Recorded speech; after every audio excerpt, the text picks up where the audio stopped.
kööki planeerides tuleb alustada kindlasti pererahva elustiilist, leida see kõige õigem lahendus. Siin võib olla stsenaariumeid väga mitmeid, aga kuna köök on väga pika elueaga ja pika perspektiiviga koht kodus, siis peaks väga selgelt paika panema, millised on siis antud perevajadused, kui palju tehakse süüa, milliseid muid funktsioone peab köök kandma. Tihti ei ole see ainult kokkamiseks.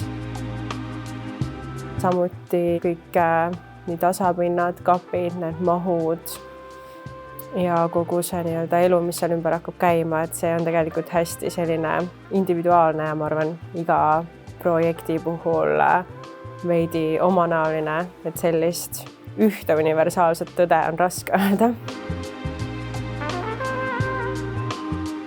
Räägin lähemalt suuremast pereköögist, kus toimetatakse tõesti igapäevaselt.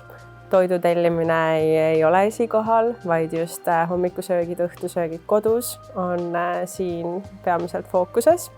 Nii et ruumi köögis toimetamiseks on vaja palju. Seega on siin nii köögisaar kui kapid ja veel lisaks kaabiköök.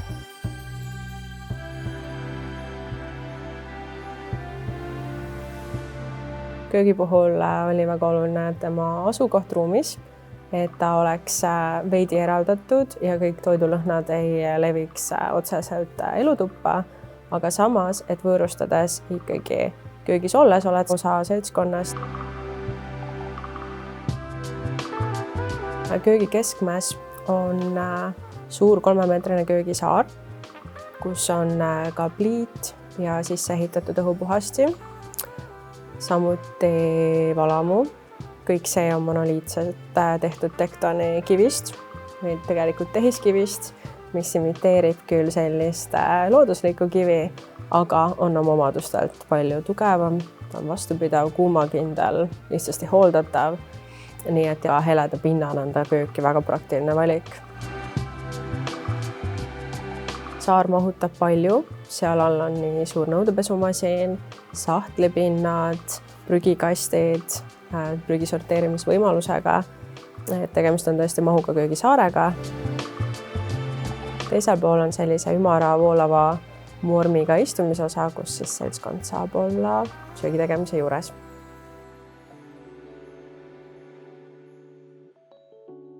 Kuna köök on nähtav ja vaadeldav erinevatest eluruumidest, siis oleme pannud suure rõhu just ka seidetud lahenduste peale.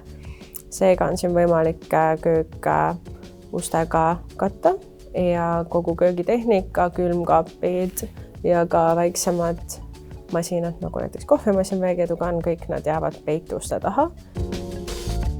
Tekib väga ilus puhas foon köögisaarele.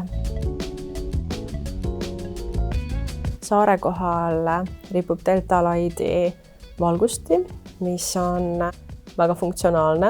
Ta valgustab nii alla kui ka üles ja valgus on hämardatav. Seega saab panna valgustuse tugevamaks süüa tehes, et on mugav lõigata, hakkida ja toitu valmistada. Samas, kui on saare taga lihtsalt istumine või söömine, saab kasutada kas alumist valgustust hämardatuna või panna hoopis lakke kuvava sellise õdusa õhtuvalguse. Saare taga on mugav igapäevaselt hommikus süüa, aga kui on õhtusöögid või suuremad seltskonnad, siis on ka söögilaud, mis on omakorda pikendatav ja mahutab päris palju külalisi.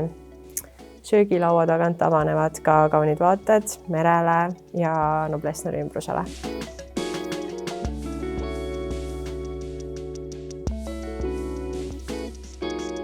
Kööki ja elutuba eraldab konstruktiivne post, mis kõigepealt tundus keeruline objekt, mida varjata. Oli ka mõtteid, kuidas seda köögi mööblisse integreerida, kuid kogu ruumi avatuse osas jõudsime palju parema lahenduseni. Nimelt on see kaetud nüüd suurte maastlaani peeglitega, mis hoopis muudavad siin ruumis nähtamatuks ja peegeldavad ilusaid vaateid. Annaks soovituse tehnika osas. See valik on nii suur ja lai, et väga hea, kui koduomanik ka ise siin kaasa räägib. millised on tema harjumused, milline on hinnaklass, millised on vajadused selles projektis. Klient valis ise suuresti tehnika, Euronixist on meil köögitehnika pärit.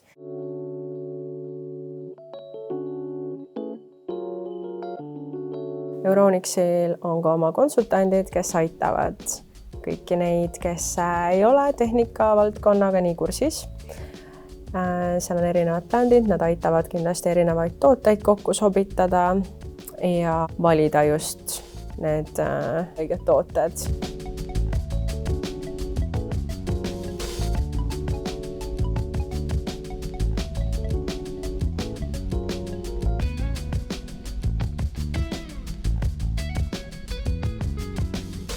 Annan tehnikavalikul ka omalt poolt kaasa praktilisi soovitusi, näiteks nõudepesumasina puhul automaatselt avanev uks, mis on väga hea, et saab panna nõud pessu ka näiteks kodust ära minnes või reisile minnes. Hiljem kõik kuivab loomulikult ja saab õhku. Samuti annan alati soovitused viimistlusele, millist tooni võiks köögitehnika olla, millist metalli seal võiks näha jääda, et ta ka kogu muu interjööriga sobituks.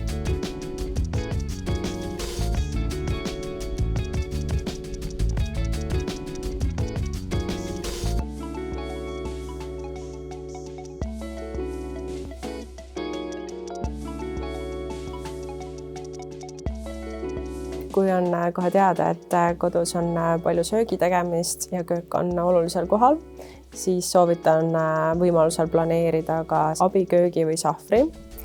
Tegemist on heidetud lisaruumiga, mida saab vajadusel ka sulgeda, aga ta mahutab veel köögitehnikat.